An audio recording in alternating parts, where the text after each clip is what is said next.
Hello! That's my HMV Loves Arrow video.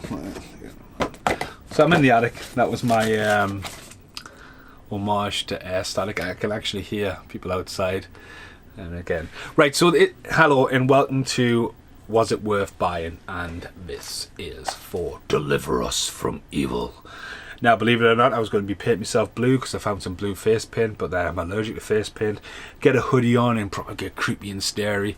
I'm actually sitting with my feet hanging out of the attic. I'm filming another video and also renovating the attic this week. So I just want to talk about Deliver Us from Evil. Was it worth buying? Yes, totally bang straight out the gates. I bought this probably with the ex because we used to watch a lot of horror films. And it's one that I kept, but again, I had no value to it. It was just sitting on the shelf. It's got a lovely cover. It's got the digital download code. Will that come off? It's got a, like, obviously it's got a cut from cover that doesn't really take place within the movie. I'm not saying that the guy ends up in a straitjacket, but that's obviously her who goes creeping out. So it's obviously a composite of two things. Pretty cool leading front cover. Obviously, you don't see this often. You can't just walk in a HMV and see it on the shelf. You might see it on an extended range, but it's something that's definitely fell from grace. Eric Bana as well. He's kind of like, he's still going strong, but like, he's kind of like disappeared. Edgar Ramirez. It does pretty much have, except for Eric Bana, like people you might recognize some other stuff, but it pretty much starts off in Iraq. Around that point, and basically, if you don't know the story, it's a little squad going like an underground catacomb, like kind of one of them videos you see of like the crazy little guys who make these amazing like fucking tropical kingdoms in a patch of sand, and it's all time lapsed and edited really well. And you think, is he really just a guy with a baboon and a stick? Who made the video? Who filmed it? But yeah, they go in there and they all see these mad imageries, and they all get like possessed, walking around with flares, and they all come back. Now this is based on a true story, and Eric Bana plays the real life copper who basically, Ralph Sargi, I want to call him Sargi, I'm terrible at speaking people's names, and he's a real person, and he's very highly recommended from his peers as a police officer, and now works as, like, let's say it as it is, an exorcist ghostbuster basically, but he's like partner, I think, runs the chief of, he's one of the chiefs in Times Square area, so he's highly regarded. It's all set around the Bronx area. Is it Bronx or Brooklyn?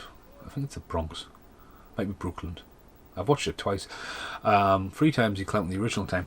As I said, I didn't remember much of this, but when I've watched it back, it's true story. It's very gritty, straight out the back. With it being a 15, it's one of the ones where, Christ, like, this is a real jump scary, but it's also, for a 15, it's very eerie, because the first thing Eric Bana does is holding like a kid in the street, and it's pouring down with rain, and it's like really cold, and you can tell it because, like, on the commentary, the director, because this is what's really good about the film, the director made Sinister, and years before Sinister, he wrote and co-wrote the story of this, which I forget what the original name was. It's something far from Deliver Us from Evil, and he had met the guy, and when Sinister was a big hit, he says, well, what do you want to do? And he says, I want to revisit this project. So he revisited the project, and obviously the audio commentary is really good because it's writer-director, and when it's a writer-director commentary, and that's one of the best things about buying it, is you watch the movie and it's like his passion, his writing, but then obviously we're being based on a real person. He's got stories about the real life person it's based on. And why he casts people and why it looks, and like, again with this scene at the start with his baby, and Eric Bana's just like, seriously having problems dealing with this.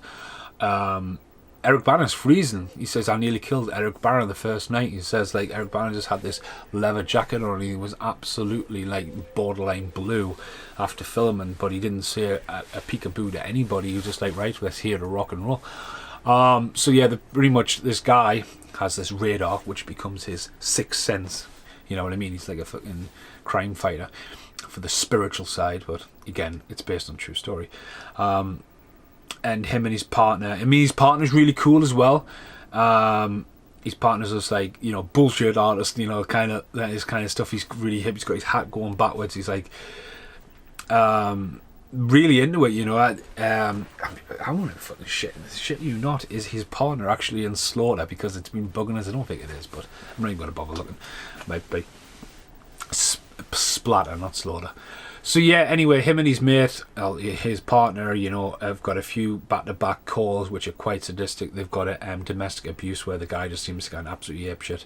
They then have an incident at the park, at the zoo, which is actual real zoo, and this woman just throws a kid into the bloody trenches of the, and then they're like, "Who are you?" And this guy's walking around and he's fucking sinister looking, like he's really creepy, and he's like walking around talking to the fucking animals like Dr. Dolittle.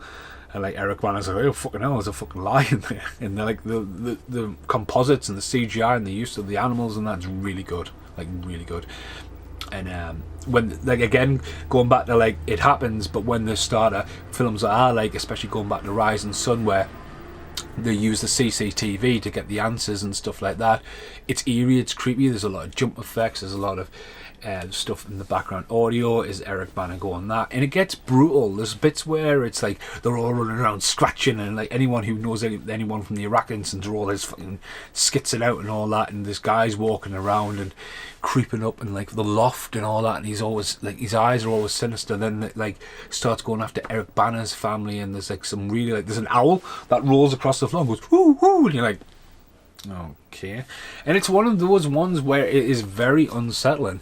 And I mean, the director blows his own horn on the audio comedy, saying, look, he says he's got a knack for it. And like, again, he does have a knack for it. He does have a real good knack for a real jump scare. And like, do not have this telly on too loud, because like some of the cues of the music where it screams at you, you're like, whoa, what the fuck is that? You know, like, I mean, it's very subliminal as well.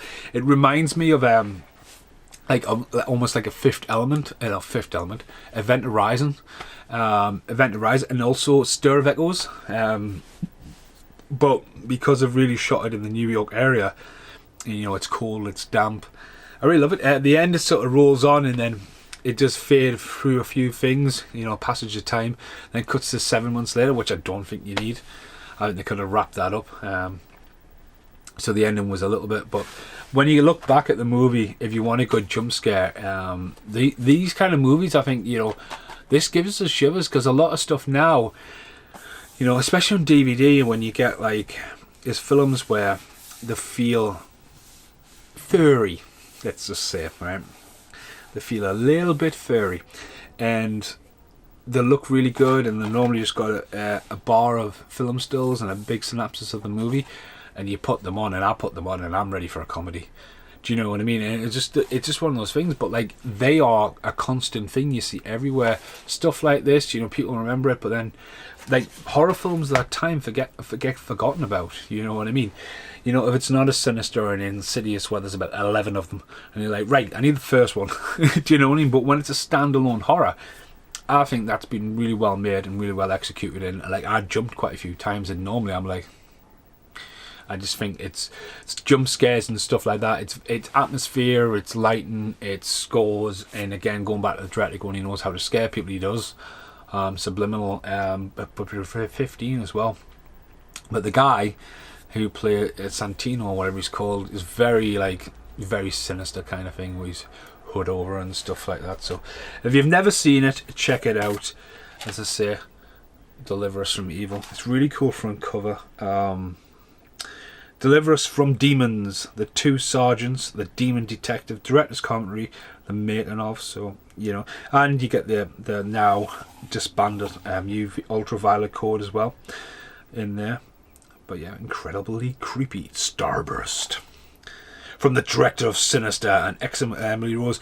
So yeah, going back to, I mean, it's Jerry Bruckheimer, and guess what? The director had enough clout or enough balls to say to Jerry Bruckheimer, you know, the famous like fucking lightning bolt into a tree, I do not want your name underneath that. I do not want any names at the start of this movie.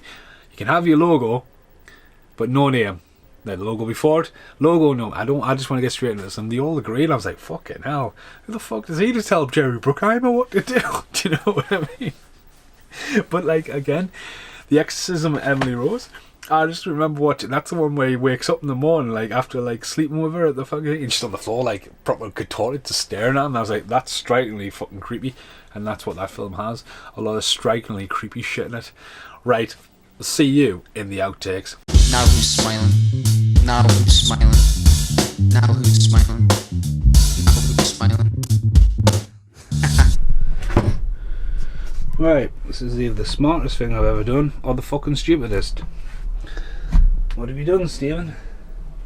You've got in the attic, you've turned the light out, you've shut the trapdoor. Hello, Bert. You've got no fucking light. You're trying to hold the camera. And, you know, just stupidity as stupid does. So yeah, it was where am I standing? Okay, so here in the outtakes, as you've just seen me in the darkness, you know, I've got to be careful because there's not many beams down here. I've got two alternatives that I've just winged. So alternative one is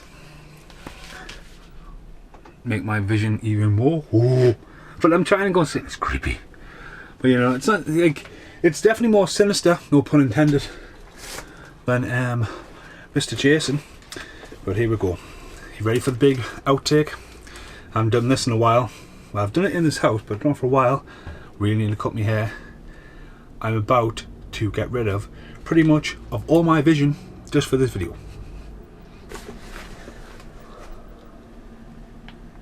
Horsey! Horsey in the attic! Wow. But yeah.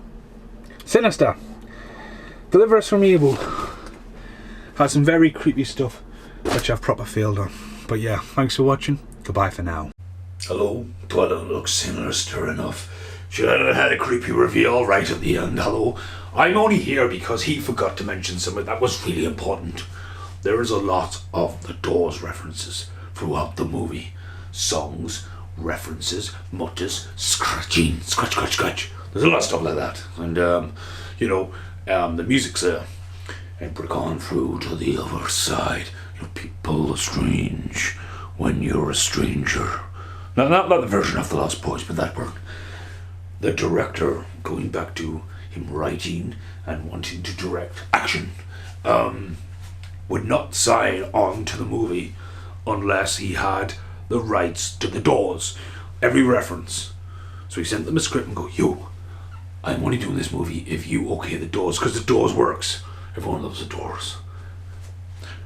It cost them $2 million of the budget just to use references and music. Wow. It's like Forrest Gump. Like, you're not having all that music, but watch the movie. Yes, you are. It says like, jingy, jing, jing. Going back to like Dream Little, Dream Live a Week, when movies are made at the time. It's a different era, but yeah. $2 million to reference the Doors and use a couple of the songs. And guess what? There isn't a soundtrack available as well, so it's like, Yeah, thanks for watching. Bye. Finished your video for you, you idiot. Goodbye for now.